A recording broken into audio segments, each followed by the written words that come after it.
बढ़िया बढ़िया, ये बात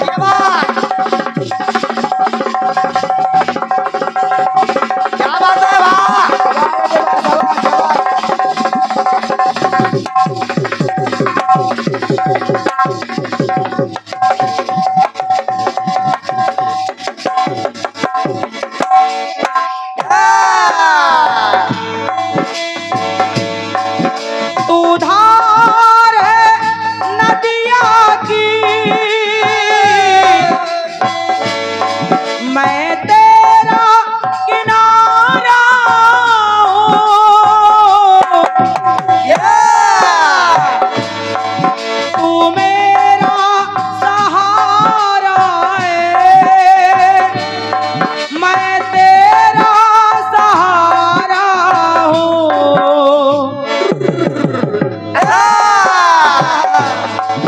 आँखों में समंदर है, आशाओं का पानी है।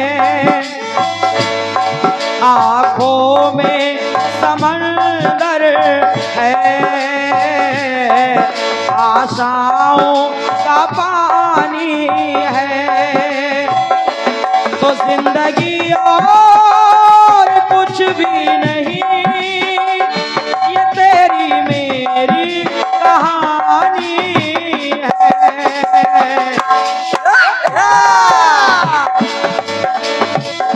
ये मेरा कह रहा है, आँखों में समंदर है, आशाओं का पानी है। तो जिंदगी और कुछ भी नहीं, तेरी मेरी कहानी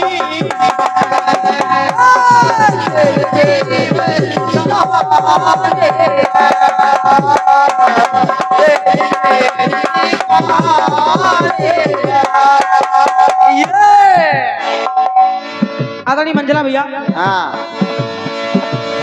फिल्म वाले कह रहे हैं कि जिंदगी और कुछ नहीं, तेरी मेरी कहानी है। और क्या? इस गाने को ध्यान से सुनिएगा भाई साहब। एक प्यार का नगमा है, मौजों की रवानी है। तो जिंदगी और कुछ भी नहीं, तेरी मेरी कहानी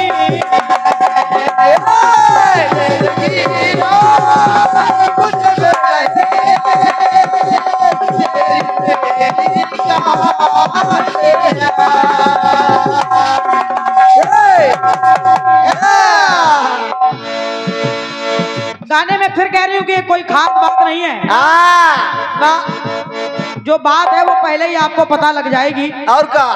जरा सुनना भाई साहब, सुनिए। तो 16 कलाधारी चतुर रहे श्राप को भोग। 16 कलाधारी कौन है? कौन? चंद्रमा। समझते रहिए, समझो। तो 16 कलाधारी चतुर रहे श्राप को भोग। तो राखी सुधाधर को हुआ ये कैसा क्षय का रोग। जब चंद्रमा को क्षय रोग का श्राप मिल गया कि जाओ तुमको क्षय रोग हो जाए, तो जब ऐसा श्राप मिला तो देखिए पंक्ति मेरी कह रही है, क्षय रोग के रोगी की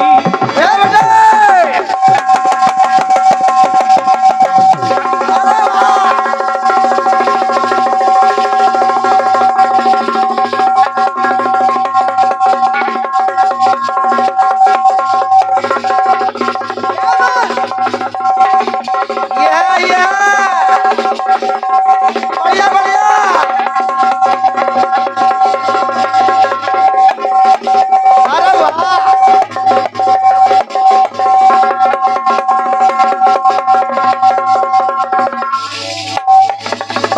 बढ़िया।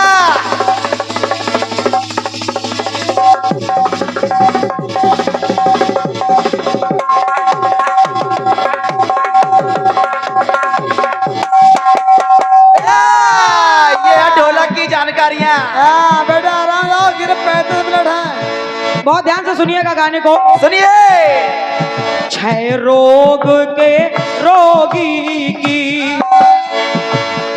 जिंदगी आनी जानी है। क्षय रोगी का जीवन कैसा होता है? कैसा? क्षय रोग के रोगी की ये जिंदगी आनी जानी है। तो मंजला जी, पूर्णिमा और कुछ भी नहीं, ये पूर्णता की कहानी है। ये बात। ये जो पूर्णिमा आती है, ये पूर्णिमा और कुछ नहीं है, ये चंद्रमा के पूर्ण होने की कहानी है। समझ रहिए। अब इस बात को ध्यान से सुने आप लोग। सुनिए। क्षय रोग के रोगी की जिंदगी आनी जानी है।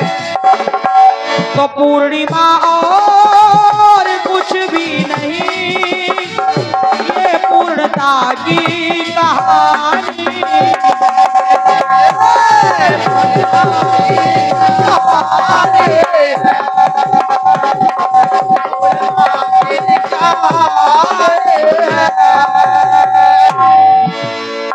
आप सभी लोग जानते हैं चंद्रमा की 27 पत्नियां हैं। ओफो। चंद्रमा की 27 पत्नियां हैं। अच्छा। लेकिन उन 27 में से केवल एक पत्नी को वो अत्यधिक प्रेम करते हैं, जिसका नाम है रोहिणी।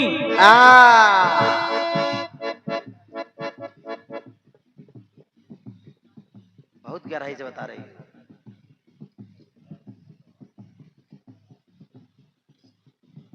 अच्छा अच्छा। परम सम्मानी हमारे आदरणीय श्री चंद्रपाल जी इमिलिया। अच्छा। और भैया हमारे श्री देवपाल जी उमरिया वाले, और श्री राजेश मुखिया जी प्रधान जी उमरिया। आपके करकमलों से ये 500 मुद्राएं आई हैं, जिसमें 251 रुपए हमारे लिए है और 251 हमारे मंजला जी के लिए है। वाह ले भैया, एक बार तालियां बजा दीजिए सभी लोग। मेहनत हम लोग करें, पुरस्कार आप भी ले। आदरणीय प्रधान जी को और आपके जो भी साथी सहयोगी गण पधारे हैं, मैं सभी को हृदय से बहुत बहुत धन्यवाद दे रही हूँ। धन्यवाद है। लेकिन सुने आप लोग, गाना सुने बस। और जब रोहिणी को अत्यधिक प्रेम करने लगे तो बाकी 26 पत्नियों ने जाकर के अपने पिता राजा दक्ष से इस बात की शिकायत कर दी। ठीक किया, सही किया। शिकायत कर दी। और जब ऐसा सुना तो राजा दक्ष ने चंद्रमा को श्राप दे दिया। कहा जाओ जाओ, हम तुमको श्राप देते हैं कि तुमको क्षय का रोग हो जाए। समझो। और जब ऐसा श्राप मिला तो देखिए एक दिन रोहिणी पूछने लगी, बोली महाराज महाराज आप धीरे धीरे धीरे धीरे घटते जाते हो, फिर धीरे धीरे धीरे आपकी आभा और बढ़ती जाती है, आखिर ऐसा होता क्यों है? तो चंद्रमा कहने लगे सुनो सुनो। घट गई जो आपस में चल बे।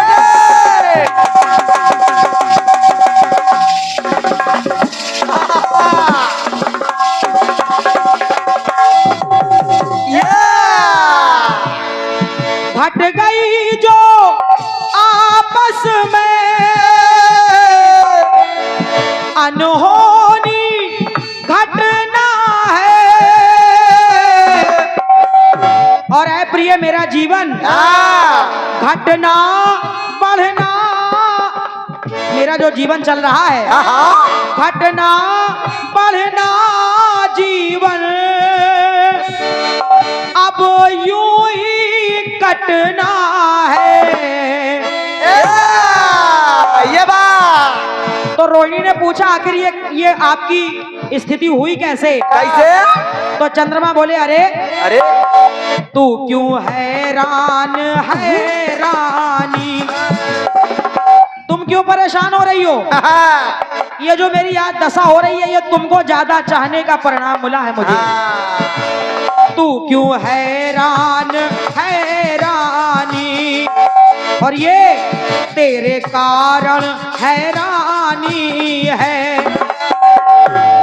पूर्णिमा और कुछ भी नहीं, ये पूर्णता की कहानी। पूर्णिमा और कुछ भी नहीं, पूर्णिमा की कहानी। ये एक टुकड़ा और जोड़ रही हूँ। सुनिए चंद्रमा बता रहे हैं क्या? क्या? बोले मुझे ये क्षय का रोग तो हो गया, लेकिन लेकिन रिश्तेदारों ने मुझे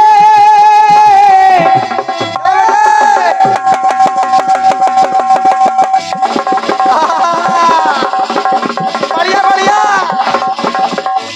गजब गजब।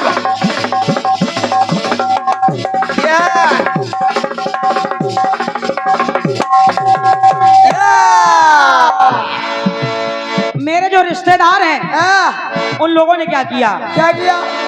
रिश्तेदारों ने मुझे अरे मस्तक पर बिठाया है। केवल एक रिश्तेदार ने नहीं बैठाया, बल्कि तीन तीन रिश्तेदारों ने मुझे अपने मस्तक पर बैठाया है। और का एक तो भगवान भोलेनाथ जिन्होंने चंद्रमा को अपने मस्तक पर धारण किया, ये बात। दूसरी है माता एक देवी है जिनका नाम है देवी चंद्रघंटा, उन्होंने भी चंद्रमा को अपने माथे पे धारण किया है। और का और तीसरे हैं बाबा गणेश जिन्होंने चंद्रमा को अपने माथे पे धारण किया, तो उनका नाम पड़ गया भालचंद्र। तो चंद्रमा बता रहे हैं क्या? क्या? रिश्तेदारों ने मुझे मस्तक पर बिठाया है, और देवी ग्रह मंडल में मैंने एक घर भी पाया है। ये बात। ग्रह मंडल में मेरा एक घर भी है, और इतना ही नहीं मंजला जी, और सुनो, ये जो चंद्रमा है उपमा नारी प्रेमी की, इसको नारी से बड़ा लगाव रहा है। तो इसका नतीजा ये हुआ क्या? कि जब भी चंद्रमा का कोई उदाहरण दिया जाता है, चंद्रमा की किसी से तुलना की जाती है, तो वो हमेशा नारी से की जाती है। जैसे कहते हैं कि चांद जैसे मुखड़े वाली है, चंद्र बदनी है, यानी चांद से ही उपमा मिलती है। तो नारियों के लिए उपमा दी जाती है चंद्रमा की, इसलिए उपमा नारी प्रेमी की, नारी से ही की जानी है। तो पूर्णिमा और कुछ भी नहीं, ये पूर्णता की कहानी।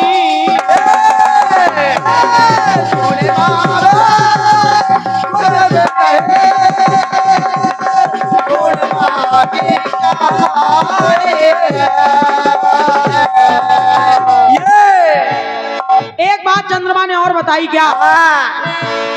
बोले एक बात और हो गई मेरे साथ। क्या? क्या? हरि ने अपने संग में,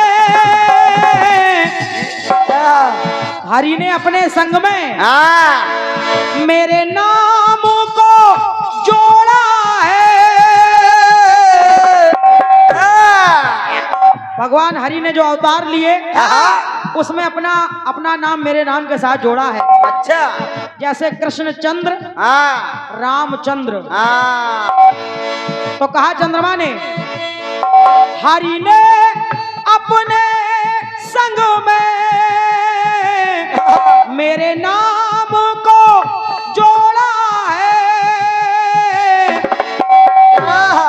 रात में जन्म लेके आए हाँ। तो मुझे रात से जोड़ा है,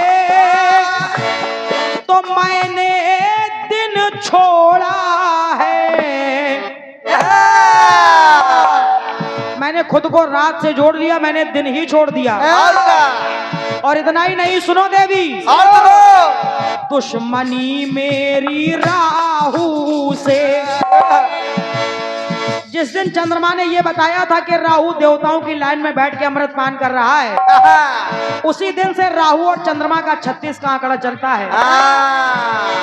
तो कह रहे हैं क्या, दुश्मनी मेरी राहु से चलती आई पुरानी है, तो पूर्णिमा और कुछ भी नहीं, ये पूर्णता की कहानी है।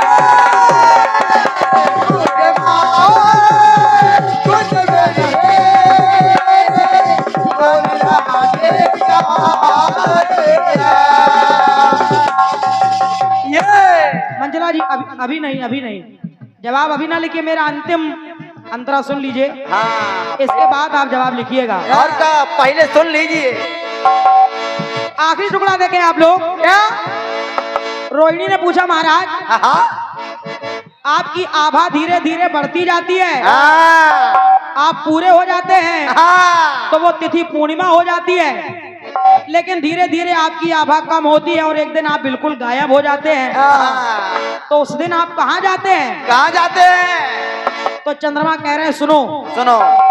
एक तिथि होती है जब मैं पूरा हो जाता हूँ, वो पूर्णिमा है, और एक तिथि होती है अमावस, जिस दिन चंद्रमा दिखाई नहीं पड़ता है। हाँ। तो लोगों ने बहुत अपने कीर्तनों में गाया भी है कि ये बताओ चंद्रमा अमावस को कहाँ जाता है। हाँ। अब देखो, चंद्रमा इस बात का जवाब खुद दे रहे हैं, कह रहे लगे क्या? क्या?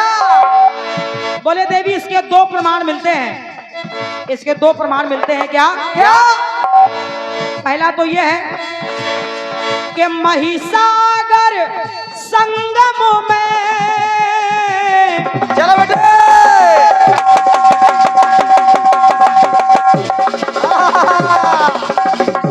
बढ़िया बढ़िया।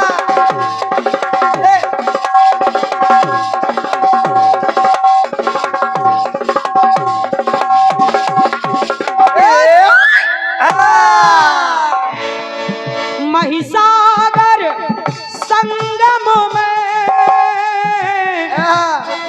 जा डुबकी लगाता हूँ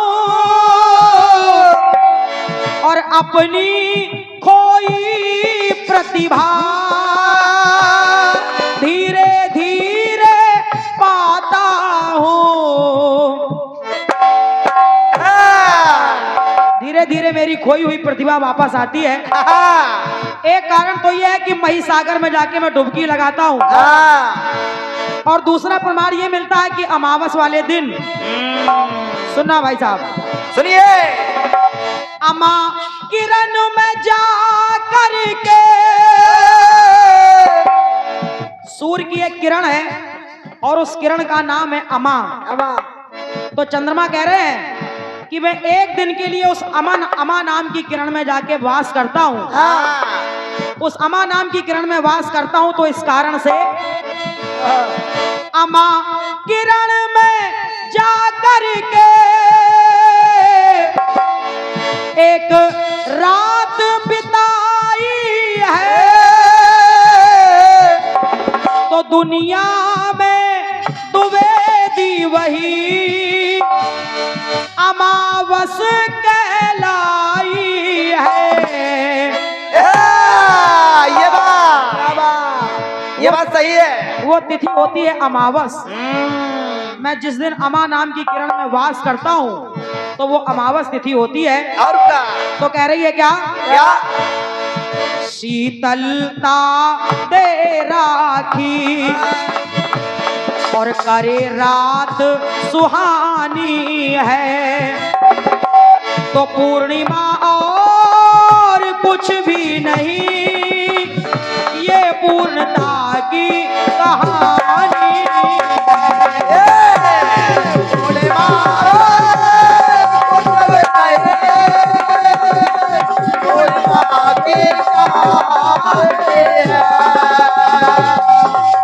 ये पूर्णिमा और कुछ भी नहीं, ये पूर्णता की कहानी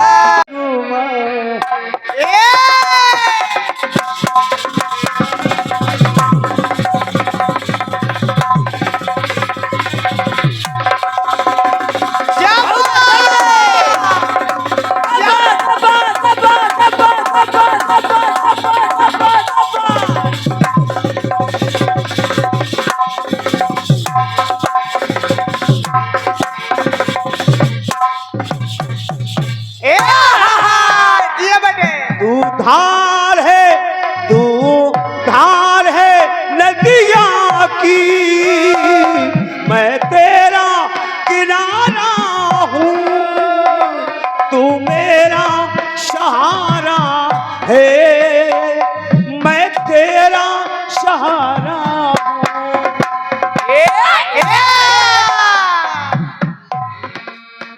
और ये पुनः हमारे सम्मानित नाती राजा की ओर से इसी गाने पर प्रसन्न होकर के, अब किस गाने पर? जिंदगी अरे आंखों के समंदर में आशाओं का पानी है, और जिंदगी और कुछ भी नहीं तेरी मेरी।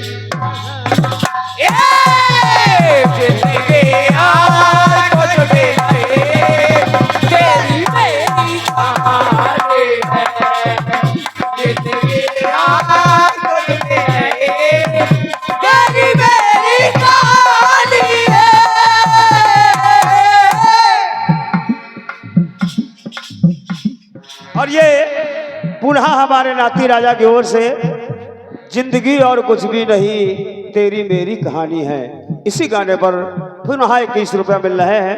आइए, बहुत बढ़िया गीत दे गई है बहन जी, और ये भी परम पूजनीय गुरुवर श्री द्विवेदी जी की कलम से निकला हुआ गाना है। छह रोगी के रोगी की जिंदगी आनी जानी है। ये लाइन कुछ समझ से परे है। हाँ, ये कुछ हजम हो नहीं रही। केवल छह रोगी की जिंदगी आनी जानी है। अरे रोगी हो चाहे ना हो, वो तो सबकी जिंदगी आनी और जानी, चाहे कोई भी हो। हमको भी आना है, आए हैं, जाएंगे, आना है, जाना है, 84 लाख योनि है, ये तो सबको आना और जाना, ये तो लगा ही रहता है। चाहे टीबी का रोग हो चाहे ना हो, कैंसर हो चाहे ना हो, कोई बीमारी हो चाहे ना हो, वो तो आना है और जाना है।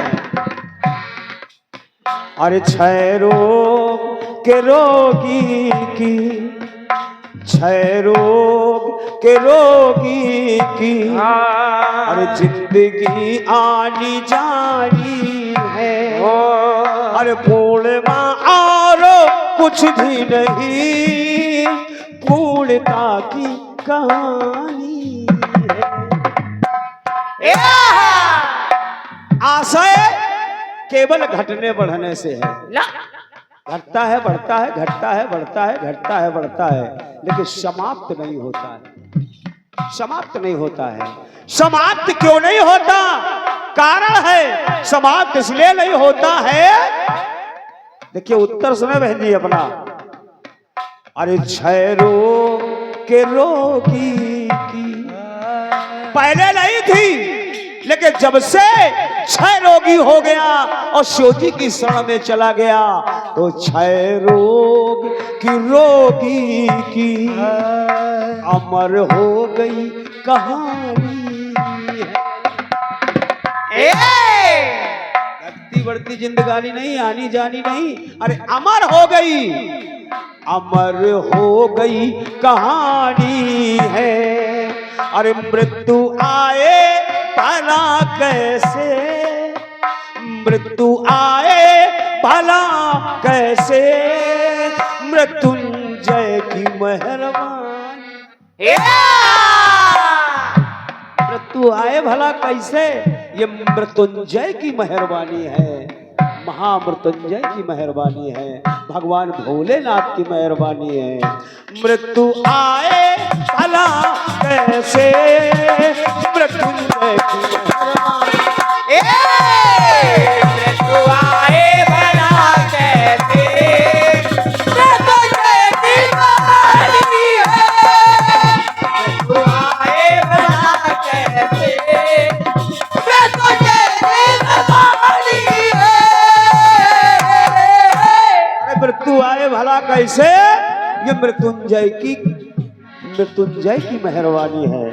आपने कहा ये रिश्तेदार है, ये रिश्तेदार है कौन, भगवान भोलेनाथ। मान लिया भगवान भोलेनाथ रिश्तेदार हैं, उन्होंने बना दिया, लेकिन बिगाड़ा किसने, श्राप किसने दिया, वो भी तो एक रिश्तेदार था। और वो भी एक रिश्तेदार था जिसने श्राप दिया, और वो रिश्ते में कौन लगता था, सुनिए। रिश्ते में ससुर जिसने,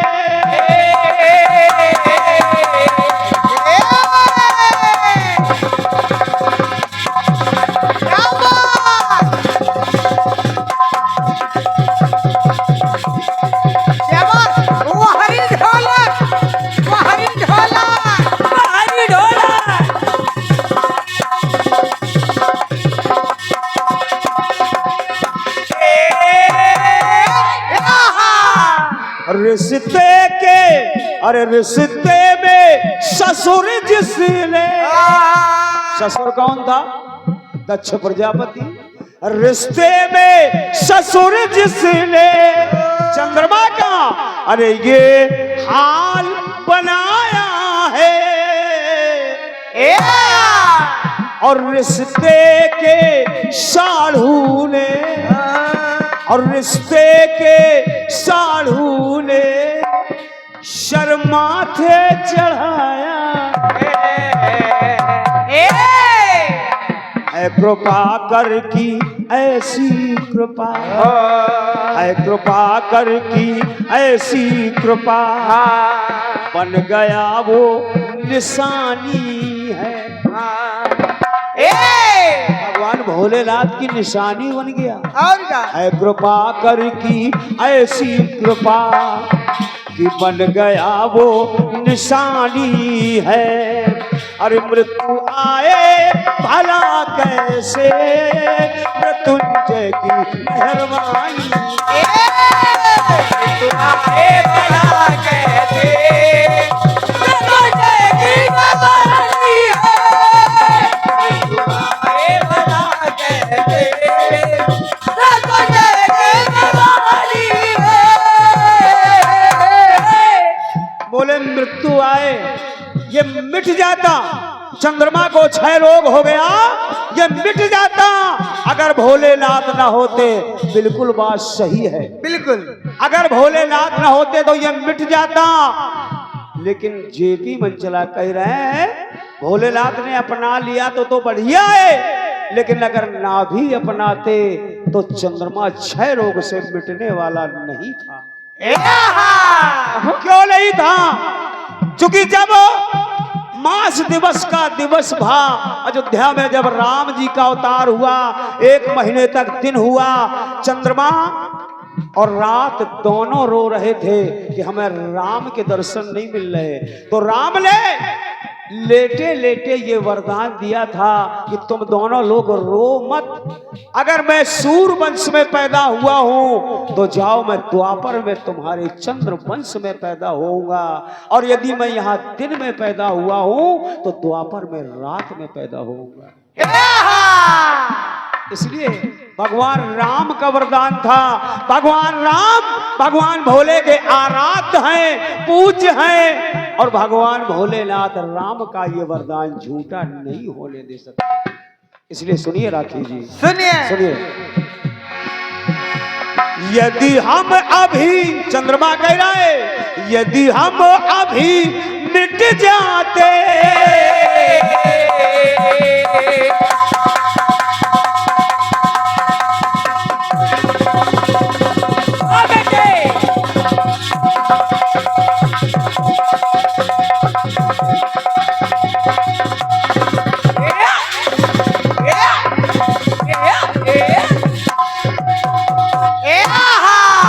और यदि हम अभी मिट जाते तो किस वंश में हरि आते। द्वापर में चंद्रवंशी ना कहलाते। हो झूठे, अरे हो झूठे बचन जाते। शूरवंशी थे त्रेता में, चंद्रवंशी रवानी है। अरे सूरवंशी थे त्रेता में, तो चंद्रवंशी रवानी है। अरे मृत्यु आए भला कैसे, ये मृत्युंजय की आए भला कैसे, मृत्युंजय की भवानी है। आए भला कैसे, मृत्युंजय की भवानी है।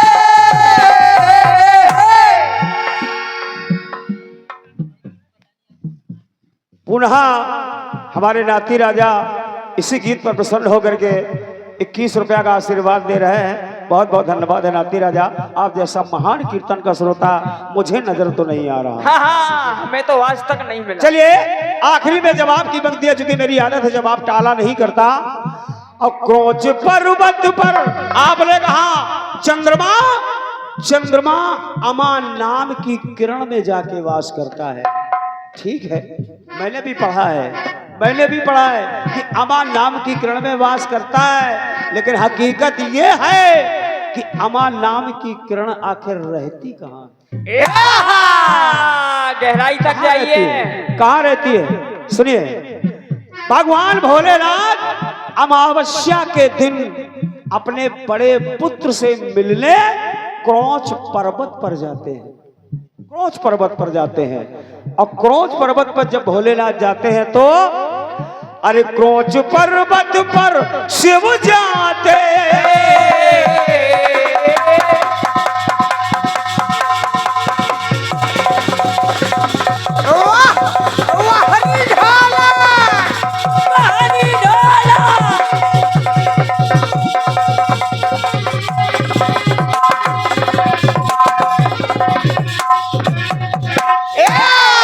अरे क्रोच पर्वत पर अरे शिव जाते, और शिव से अरे यदि हम हो बिलग जाते, और छोड़ देते अगर शिव को तो हम जिंदा सुलग जाते। इसलिए हम शिव को छोड़ के कहीं नहीं जाते, कहीं नहीं जाते। और अरे मंचला संग अमावसी को जाते शिव संग भवानी है। अरे मंचला शिव अमावसी को अरे जाते शिव संग भवानी है। अरे मृत्यु आए भला कैसे, मृत्युंजय की मेहरबानी आए भला कैसे, मृत्युंजय की भवानी है। आए भला कैसे, मृत्युंजय की भवानी है। मृत्युंजय की मेहरबानी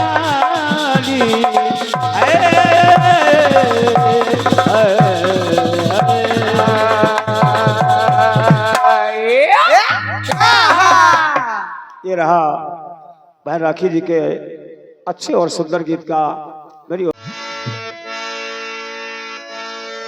कि तू धार नदिया की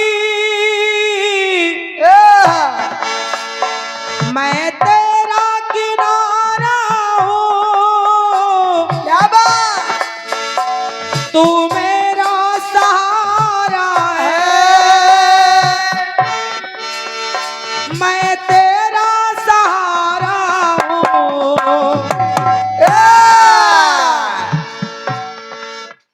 अब हमको तो छोड़िए, आपने गुरुदेव पे उंगली उठा दी। ले इतनी गहरी बात। आप गुरुजी पर उंगली उठा रहे हैं। हाँ। कह रहे ये लाइन कुछ समझ में नहीं आई। अच्छा नहीं आई तो हम क्या करें? क्षय रोग के रोगी की जिंदगी आनी जानी है। ये लाइन कुछ समझ में नहीं आई। अच्छा वास्तव में भाई साहब हमें नहीं पता था कि आप इतना कम समझ पाते हैं। हम लोग बहुत अच्छा समझते थे। हम नहीं जानते थे कि आपको इतनी सी बात नहीं समझ में आएगी। और आप कह रहे हैं कि केवल क्षय रोग के रोगी की नहीं, चाहे किसी भी बीमारी हो, कोई भी बीमार व्यक्ति हो या हम लोग भी हो, तो आना है जाना है, आना है जाना है, सबकी जिंदगी आनी जानी है। और का हम ये बात नहीं कर रहे हैं ना। पहले मेरी बात समझो तो। थोड़ा दिमाग लगाओ। कहाँ है क्या नहीं? हम ये नहीं कह रहे कि व्यक्ति, अरे ये तो हम भी जानते हैं कि यहाँ जितने लोग बैठे हैं सबको आना जाना है। लेकिन जिस समय हम मर जाएंगे या आप चले जाओगे और जब दोबारा जन्म लेकर आओगे तो आपको याद रहेगा कि आप पिछले जन्म में मंचला थे। बताओ क्या ये जरूरी है कि आप इंसान ही बनकर आओगे? और का क्यों ज्ञान पाड़े? मैं ये बात नहीं कर रहा हूँ कि इंसान की जिंदगी आनी जानी है। ज्ञान पाड़े बताएगा। बात चंद्रमा की हो रही है। चंद्रमा कह रहा है कि क्षय रोग के रोगी की जिंदगी आनी जानी है। यानी वो घटता है फिर बढ़ता है, घटता है फिर बढ़ता है। बात वहां की चल रही है, आदमियों की बात नहीं हो रही है। और का पता नहीं इतने अच्छे लेखा को पता नहीं कभी कभी क्या हो जाता है। कभी कभी बहकावे में आ जाते हैं। हाँ, एक व्यक्ति है जो ज्यादा कान भरता है। ज्ञानी ज्ञान पाड़े बहुत दूर ठाड़े।